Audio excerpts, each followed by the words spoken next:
Marquis, thanks for coming on the show. Thank you for having me here, Dan.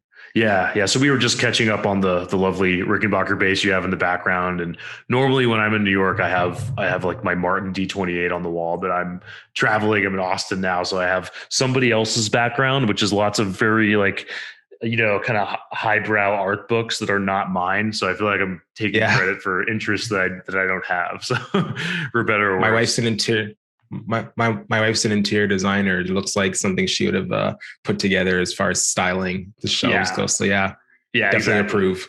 Yeah, so I've no stake in this, unfortunately. So, but anyway, it's great to connect. I think that Mhm. process alignment, tech, all these things, bear repeating and bear like lots of different perspectives on. So it's great to have you on the Yeah, show.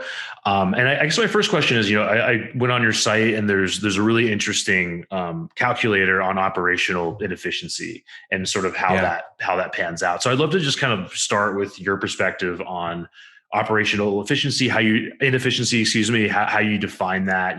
What are the common ways that plays out in a professional services or agency environment?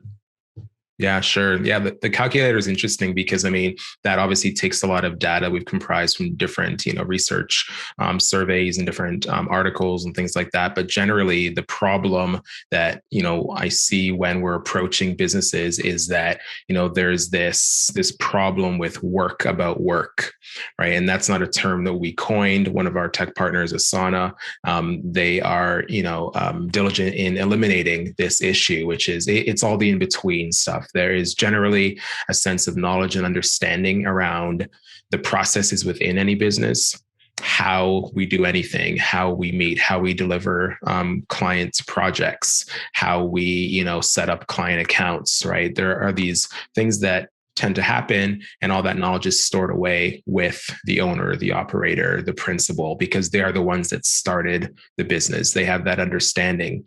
And so there's typically this breakdown when it comes to scaling up and passing that information on to their subordinates, their successors, their team members as they expand. And the problem we see is that a lot of the work about work ends up replicating itself as far as like confusion or uncertainty around where certain things go. And that causes inefficiencies. Deadlines are missed. Teams are frustrated. They're misaligned.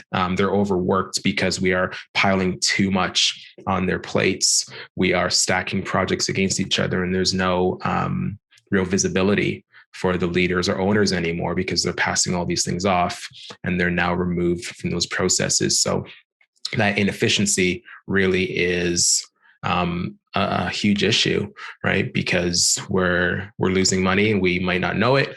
We're spending time and resources in areas that we shouldn't be, right? And sometimes it's often too late to see those things. And so, what the calculator really does and why it's so prominent on the site is to get owners into a place where they understand and they can see that time that they're spending, they're exerting in training, resource management, in repeating a lot of the same processes or explaining a lot of those things over and over again. And we want them to see where their time is going and how working with a consultancy like Ditto can help them to alleviate that work about work again, which is all the stuff that happens in between the good skilled work that we're actually hired to perform for our clients. Yeah, I love that phrase, and I actually never heard that before. The work about work concept. So Yeah. I guess with that in mind, to just kind of dig into the problems you're solving, can you get into that a little bit? Like when you're meeting with a new client and there's there's all these fires going Yeah. on. Like what are you asking during discovery, and what are you typically finding? Yeah. What we're asking is,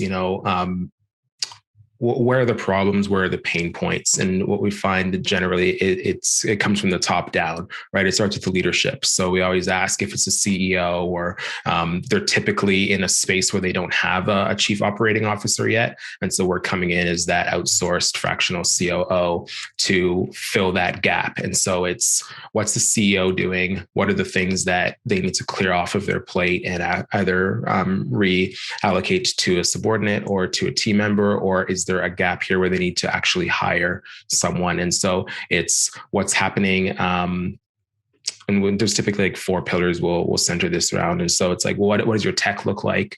Are you using, the tools that you have properly? Are you underutilizing them? Are there manual things that you can, potentially automate, right? And then we see, what does your team look like? How are you onboarding your team members? How are you doing training for your team members on an ongoing basis? Are there resources available for your team to grow and feel that they can, complete their work effectively? Then we look at the leadership, right? What does succession planning look like? What does admin look like? What does growth for the company look like? And we try and tie that back to a financial goal. And then there is simply systems, right? So what does your process documentation workflows look like? Who's involved in that? When's the last time you did kind of a process improvement exercise? How often are you looking at those things? And so we want to look at those 4 kind of areas. And then from that, we'll meet with leadership, we'll meet with team departments and individuals to kind of figure out what within that isn't working, what's broken, and how can we fix it? And so the real biggest areas where we're spending the majority of the time is simply in the documentation and the housing of those documents. Like, where does the knowledge live? And that's where the biggest gaps we find are, and misalignment happens with teams. Is some people are using, and within the same team, some people are using Dropbox, others are using Google Drive. Some people are using notes on their phone or their Apple computer, right? And so people set up their own conventions around how they think things should be stored and what works for them. But there's never like a coming together and an understanding that, these things should be stored in the same place. We should all have access to the same resources and have that visibility. And actually, there's this kind of like phrase or mantra that like I'm constantly training my team to like think about when it comes to process documentation, but it is, am I the only person who knows this information? And would others also benefit from this information? And like 99.9% of the time, the answer is yes, right? We are all subject matter experts to some degree, but the problem that happens is when that knowledge is kept with that SME and it's not distributed to the team, it's not communicated, and it's not put into practice. Silos are built. Again, visibility isn't met. And again, the people who really need that visibility, the team mainly, but the leadership above that, there are black holes. And so we work to kind of eliminate those things and pull them out through the discovery. And then we start working away at the highest priorities to start documenting those SOPs. And again, if there's tech that is needed to support it, we bring those pieces of tech in as well as needed. Yeah. That's interesting. There's so much to dig into there, and I love the simplicity of that mantra. Am I the only one that knows this? Usually, the answer is yes, and then what others benefit? Usually, the answer is yes. So that all makes sense. I guess one thing that I imagine comes up in your world to kind of play devil's advocate is okay, and we get this on the sales front. Can an outsider do this thing for us on the sales front? So I totally get it, but what do you say to that business owner that's like, we've been building this complex, whatever media offering, consulting offering for this long, can an outsider really come in and understand it well enough to fix it up operationally and do all these things? How do you guys typically handle that?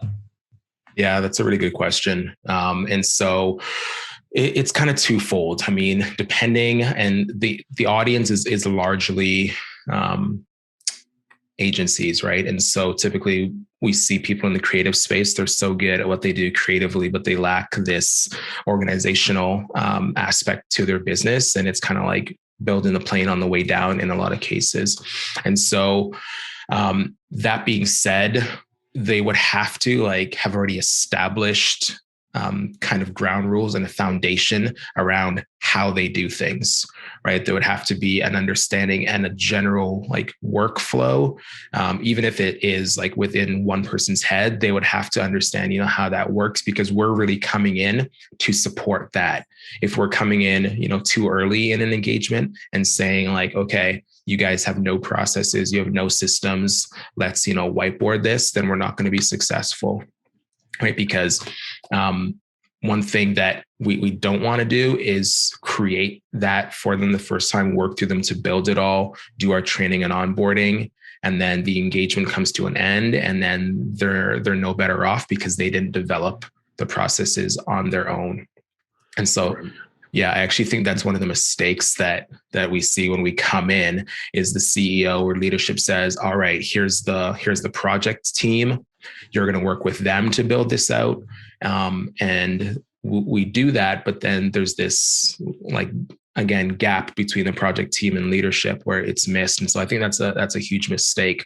We don't want to be the ones that say, this is how you should do it. We don't want to pretend that we're coming in and after, 5 or 6 hours of discovery can say, yep, we understand your business. This is how you should do it, right? We want to work in collaboration to build upon the foundations that have already been set. And we're just looking to see, okay, where are you at? Where are the inefficiencies? How can we optimize your current processes? And here are our best fit suggestions for how to do these things better. So it's really touchy because there are people that just have no idea, and our kind of recommendation to them is you need to take time as a team. You need to sit down. You need to make space for process improvement, where you sit down as a team and say, what do we have? What do we need? Where are the redundancies? And, establish a foundation for that before you can bring in an outside consultant. Because if you do that and you're not ready, it can all fall apart. Right. And I think that makes a lot of sense. So and I don't want to put words in your mouth, so correct me if I'm wrong, but it sounds like it's almost like there needs to be product market fit or, product offering fit. Maybe there's an agency that has a bunch of different services and they're testing out one. And it's sort of like that Peter Drucker quote, there's nothing so useless as doing efficiently that which should not be done at all. I actually wrote that down, so I don't have that memorized, but I'd love to hear. I was going to say, my memory's not that good. So I'd love to hear your take on that. Like, is there, I guess, at what point does it make sense to bring in a company like yours? I don't know if there's a revenue number or a certain stage that you think an agency or any other company should be at before they're considering like outside consulting. Yeah, I think revenue stage is subjective, but I think, as far as we always look at the org chart typically when we're starting and seeing are there gaps? Are we looking to scale? And where we typically get called in is, now is an interesting time because a year ago, I think a lot of businesses were, kind of uncertain as to where things were headed as far as business and where revenue was going to be coming from. But a lot of agencies and a lot of businesses have seen an upswing in new work come through. And that's typically where we get called in is, hey, we're scaling really quickly. We are going to be onboarding 15 new people in the next, 2 months. We need help, right? And so you go from a really small operation, you're looking at 5 to maybe 10 people operation, and you say, how are we going to bring all these new people up to speed, within a short amount of time? And so I would say, if you are scaling, if you're going to be experiencing, growth, typically the agencies that we'll work with are in the, 1 million to 3 million, revenue band. And so they have the resources to onboard that quickly. And then we also know that as far as like timelines go and resources, they have that to allocate to process improvement and development. So, again, revenue is kind of subjective because, you can run a really lean shop and, have, impressive revenues or low. But I think if you're in a place of growth and that you're scaling quickly and a lot of that stuff that you do is still like in your head, like there are terms like tribal knowledge or institutional knowledge where like if you need to get it out so that you can properly create workflows and create onboarding processes, then I think that is a really good place to start.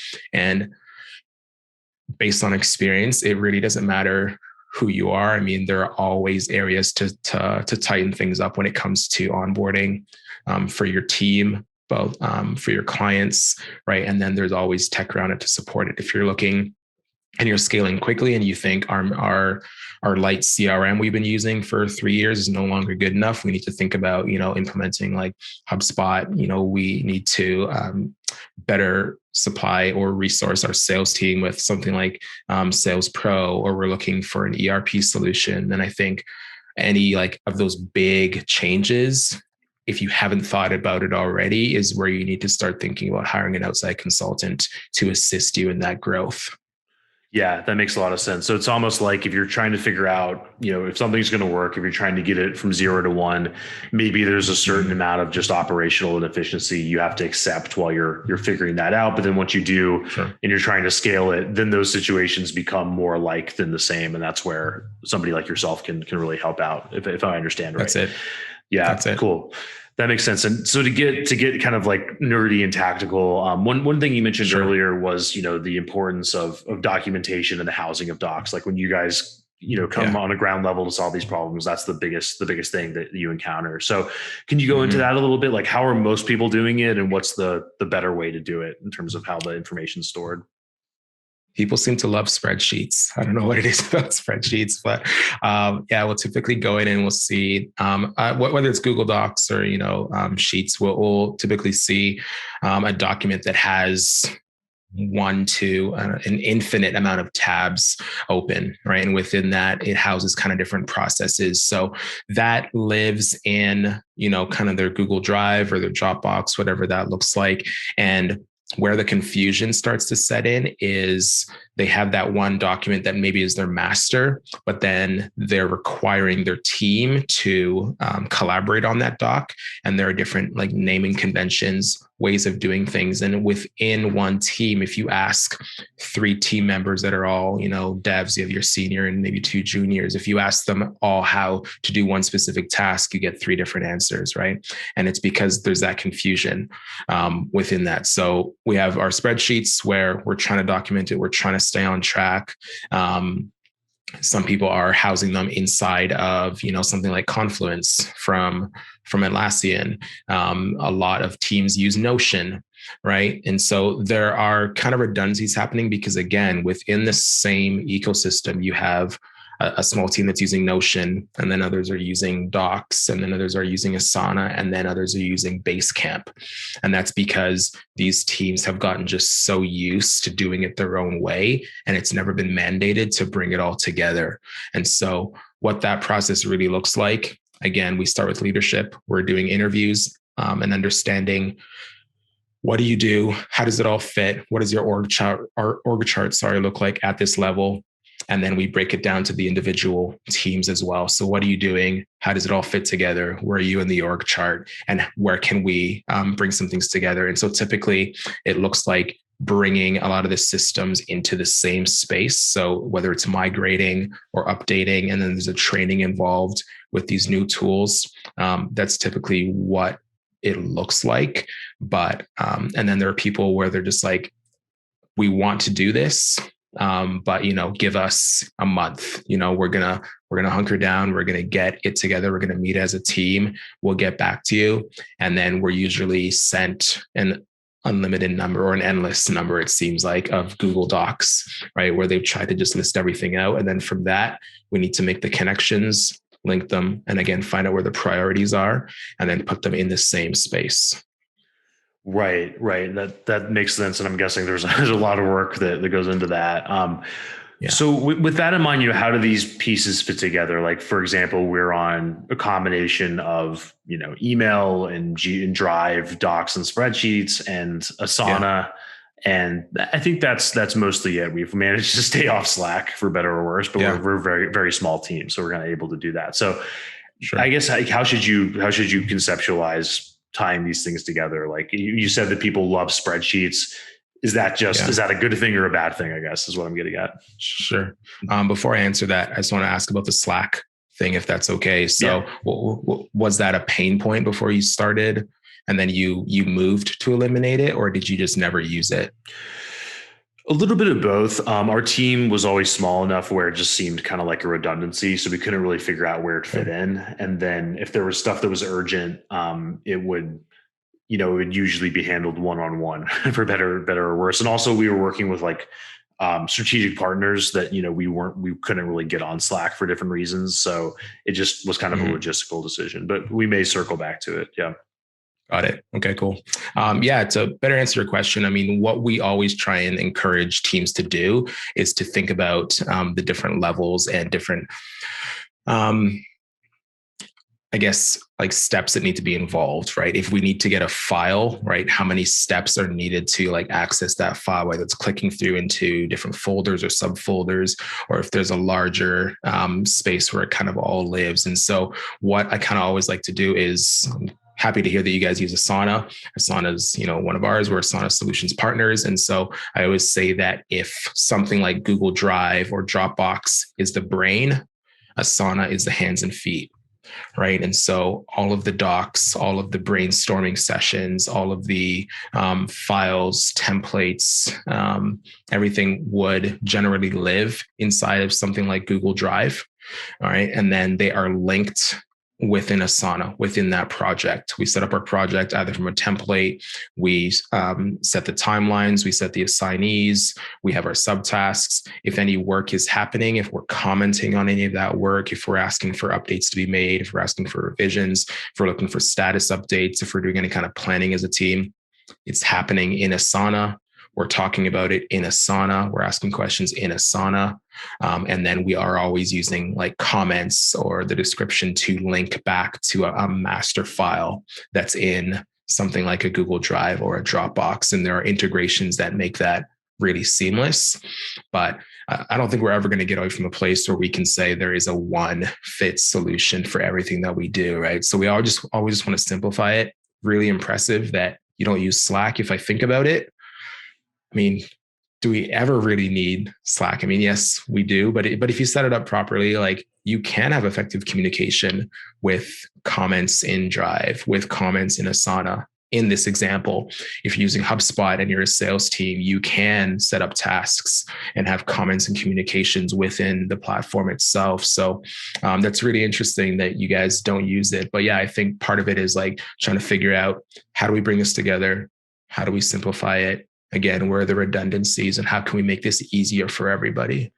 Yeah, that's really helpful, and I always like feel good when experts like yourself suggest things that we are already kind of doing, but maybe not as well as we could be. So, yeah, I'm always on the fence about Slack. We always get a lot of FOMO about it, but then at the same time, yeah, I just don't really see where it fits in, and it seems like a big distraction. So we'll see where it goes. Sure. Yeah. So I'd love to talk more about Asana because it seems like you guys know a lot about Asana. So I guess one question is, what are some of what's some of the functionality of Asana that people don't notice at first? Is there anything that you feel like Asana is really strong with that people might take for granted? Yeah, there's two things I'm probably thinking about. One is like timeline views or Gantt chart views for like planning and how that ties into their like portfolios section.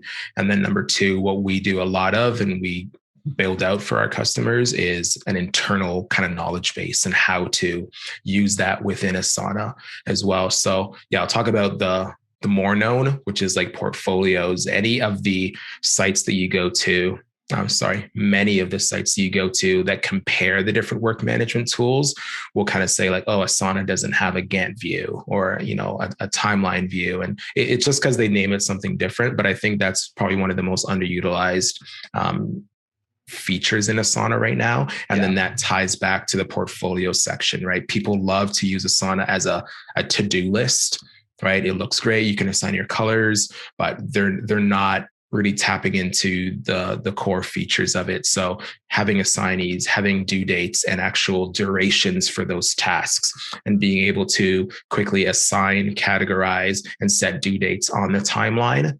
And then tie that back to the other projects that you have going on within your organization. So I talked off the top about overloading your team because you can't see capacity, right? So within portfolios, you can obviously see the work, you can obviously use workload, right? And as long as you are using some kind of point system or estimated hours, you can really see the real time capacity of your team and do better resource management on that tool. So yeah, that's typically like one of the biggest areas I see that is missed is really understanding how the low like day-to-day tasks tie into the projects, tie into the full workload of the team, and then how those things in the portfolio tie into the goals of the organization. So what are we working on internally to grow the business?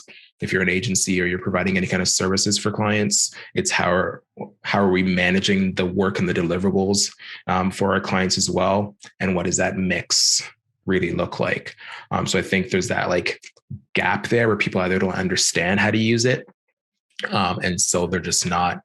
And then one big thing that we do is we create within any of our customer spaces, along with templates, along with workflows, along with setting up all of the infrastructure, is creating what I like to call the learning commons, where everything from like your virtual break room, right? So if you think about a break room where you're in an office or in a shared space, everything from health and safety to the next meeting, or, who's in HR is posted on a bulletin board somewhere. So we create a space where all that is happening. If you're new to the team, this is who we are. This is who our customer is. This is our mission. This is how we got started. Here's the leadership team. Here's our team directory. Here are pictures of everyone on the team. Here's their Enneagram number, right? Here's their personality. Here are the results from their disc test, so we can really get to meet people. Here's the tech we use. And here are all the SOPs that are connected to that tech we use if there are any questions.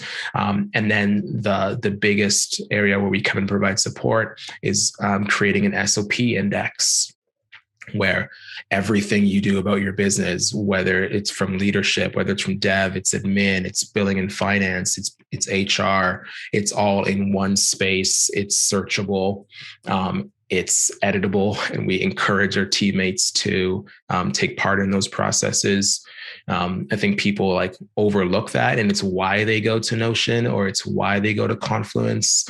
It's why they go to tools like Spaces from Teamwork, which are all fantastic tools. But again, if the work is happening in one place, we want to eliminate outside distractions and shiny object syndrome to keep it all in the same place, so that, again, that work about work is reduced. And so, there's so much I can like talk forever on when it comes to Asana, but it sounds like to conceptualize it, you have one brain and then you have one set of hands and feet. So your set of hands and feet could be an Asana or a Teamwork or Confluence or whatever else. So exactly. So you don't want to be adding more tools just to add more problems, basically. So that makes sense. And it seems like there's a lot of kind of, getting the macro view from the micro. And with that, my guess is it might be hard, or seems like it would be hard for a company like yours to figure out, okay, where does your job start and stop, right? Because it can obviously get into controllership, and then controllership could get into financial planning, which could get into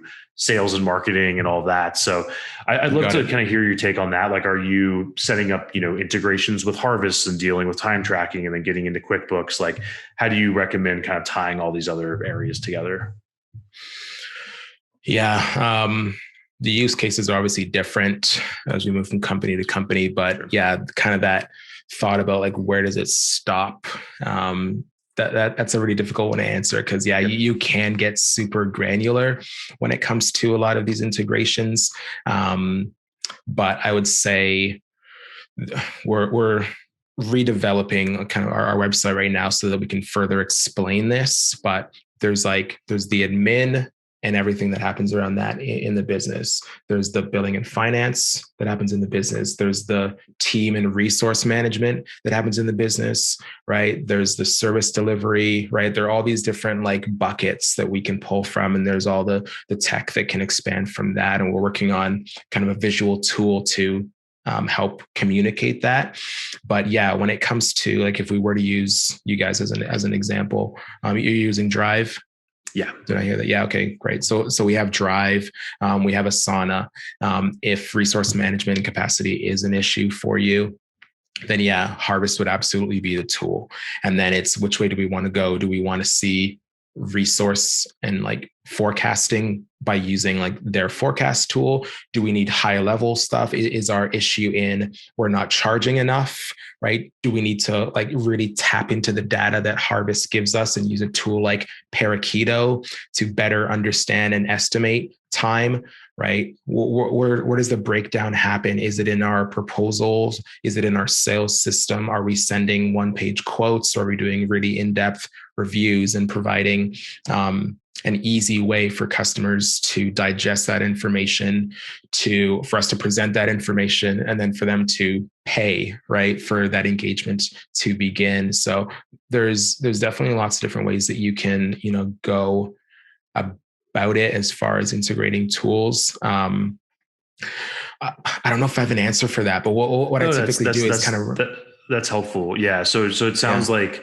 I'm almost thinking about it as, okay, if there is an integration with a Harvest of the world, and then that has to happen through Asana, then and you require people to track their time, as much as they can, then that sort of forces people to have to make these things talk together and have to like work in one place, the hands and feet, so to speak. So I think that's it. Yeah. I always, I'm on shows a lot and people ask me for the silver bullet, what works for everybody. And I get that, that never happens, but I think you've conceptualized it pretty well.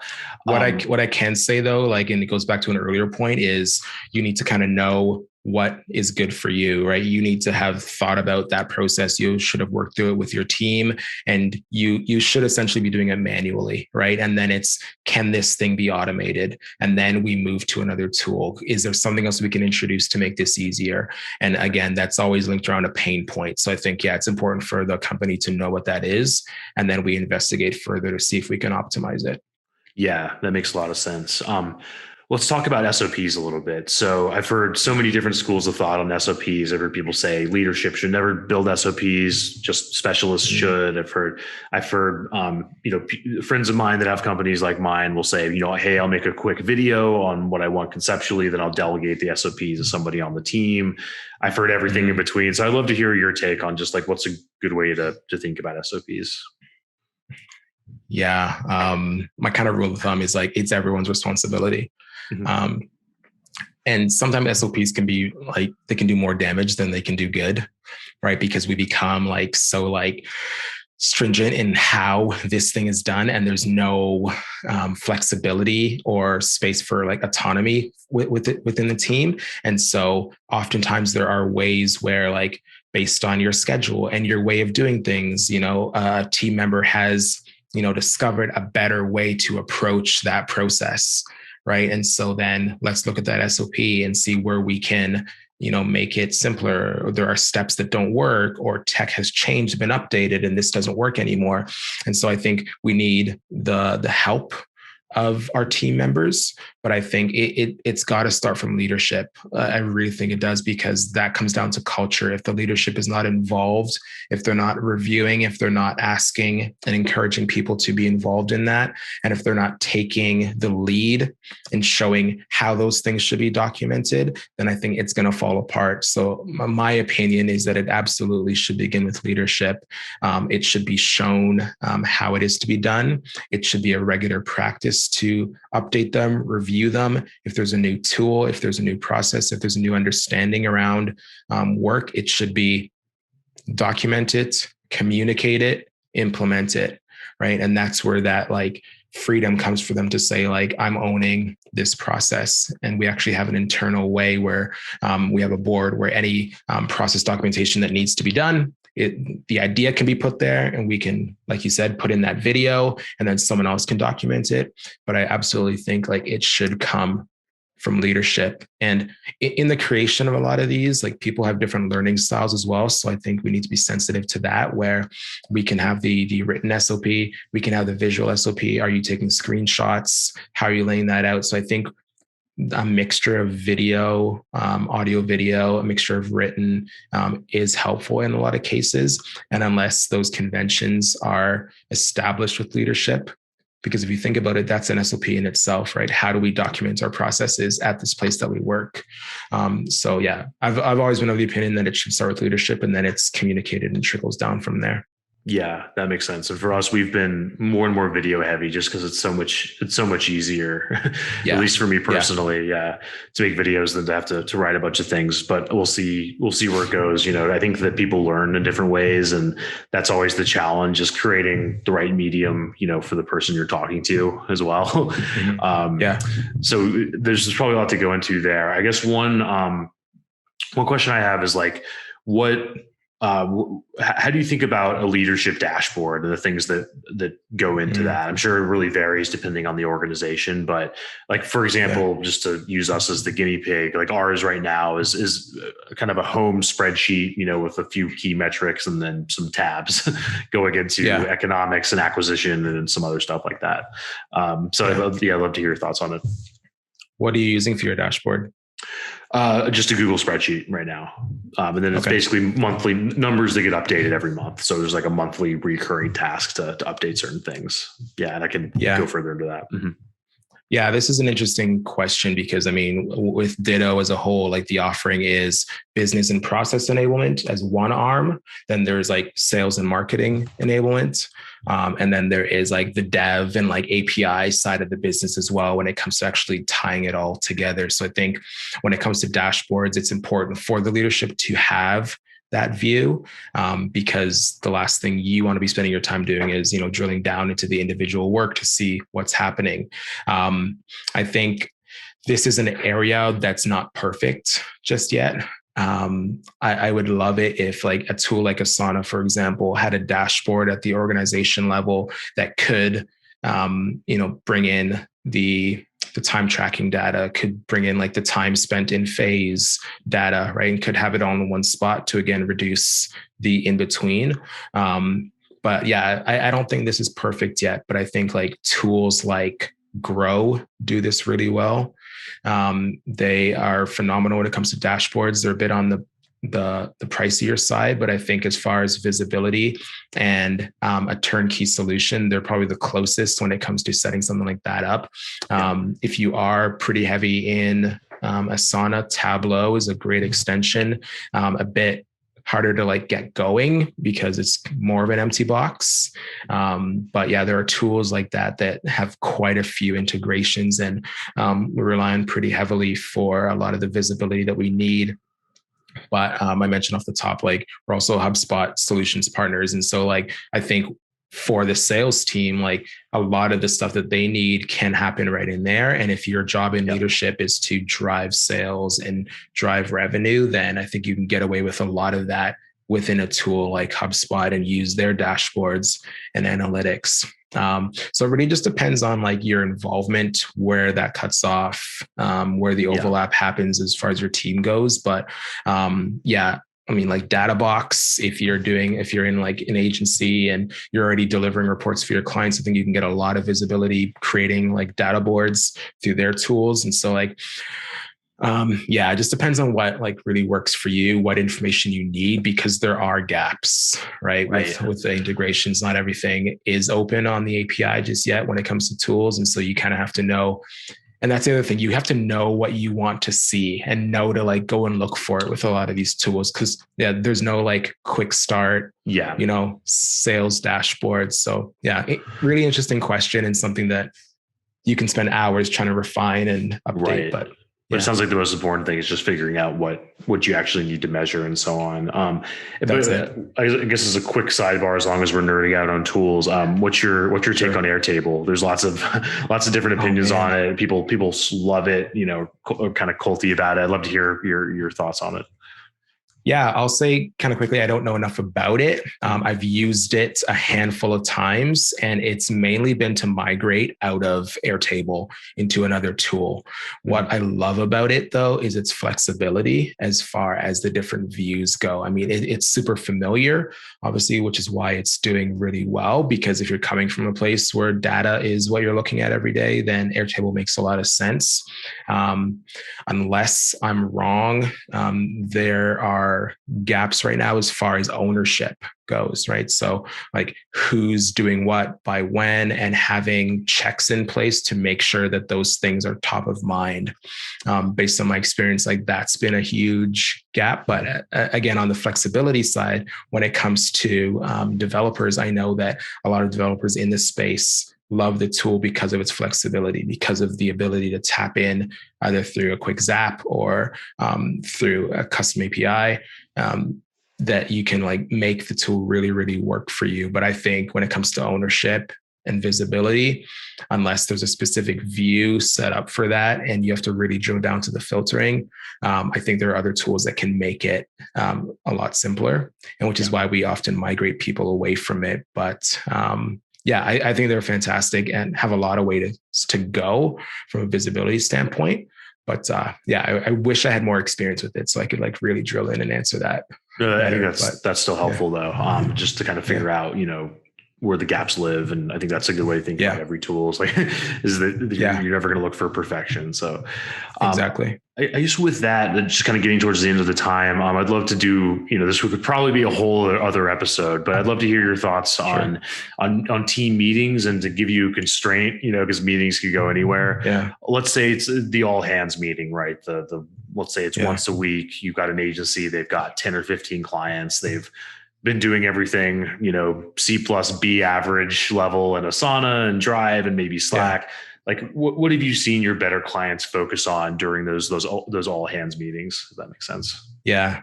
It's keeping them simple, really straightforward, asking like as little questions as possible, because if we wait for the all hands meetings to like really talk about the problems that exist or work that needs to be done, then I think we're doing ourselves a disservice. So really the all hands, it assumes that everyone already knows what they're doing. And based on the results from last week or whatever your frequency looks like, that this is just a quick check-in. And so, ours happens to be Monday mornings at 10 a.m. Eastern. And so I'm coming out of that and, jumping on this podcast, but really here's our agenda. It's typically templated. And so we know exactly what we're going to be talking about every single time. And so there's a space for what we need to discuss internally, what's happening this week. There's a space for clients. There's a space for anything that's general or new business. And then by the end of it, it's what's the big rock you're moving this week. And then towards the end of the week, we have a quick roundup typically where it's what rock did you move? What was blocked and why? What are you going into next week focusing on? And then it's how are you resting this weekend, right? Because as much as we work and produce, I think it's important to like have that balance. So we're talking about how are we going to take a break? How are we going to rejuvenate, right? How are we going to relax as well? And so anyways, back to the question, it's just simple template. Everyone knows kind of what is expected of them already. And one big thing that we do is as we're going through our agenda, we're getting those updates. We have people that are responsible for certain sections of that meeting. And then if anything needs to be actioned right away, we're creating those actions and subtasks within Asana so that nothing is missed. And then our recap is literally, all right, so we all agreed we're going to do these 6 things. You're going to meet with this person. You need to do this by then. And then we're off of that meeting. So I think the simpler you have it, the more templated it is, the easier you can work through those meetings because they can get pretty dry, right? But I think, stick to the script and everyone's happy at the end of it. Yeah, that sounds great. It makes a lot of sense. I think that's a really good framework. And I guess beyond that, well, what are you guys up to now? Any interesting projects? What's keeping you busy? Like I said, we're redesigning the Ditto website. The calculator is going to be going away. Actually, it's funny that you brought that up, but we're redesigning our website. And with that, we're working on a really, what I like to think of a really comprehensive ebook as well that we want to distribute to some of our customers and get some people reading because it's really calling out a lot of these challenges. And a lot of the stuff that you and I talked about today, we're walking people step by step through what it looks like to eliminate work about work. How do you actually estimate? I like to say I'm an aspiring project manager working towards my PMP. And so a lot of like the stuff that we do every single day is outlined in this new ebook, how to estimate properly, how to eliminate scope creep, how to align your team, how to budget properly, how to forecast, how to build out projects, right? To eliminate a lot of the work about work in the in-between stuff. So I think that's one thing that we're all kind of focused on right now and getting that out to the public. And so, I think, within the next couple of weeks, we can look for things like that because there's definitely gaps and definitely issues that we're trying to solve all the time. And I think this piece of content will help a lot of people get a lot closer to some of the answers that they may be seeking. Yeah, that's great. And we'll have to get that linked up. And I guess to close things out, how can people get in touch with you? Yeah, email is great. It's Marquis, Marquis at thinkditto.com. I spend a lot of my time on LinkedIn. And if you search Marquis Murray on YouTube, I have a channel called Asana Solutions, where we mainly talk about Asana and how to get everything going. But yeah, LinkedIn or YouTube is great. And if those don't work for you, you can catch me at email. Cool. Yeah, and we're starting to do more with YouTube, and that sounds like way more actionable, right? If we can just plug people into a screen share and show them how to do things, that's great. So exactly. Yeah, I look forward to checking that out. Marquis, thank you so much for your time. You're welcome, Dan. It was good to be here. Thanks again. Yeah, likewise.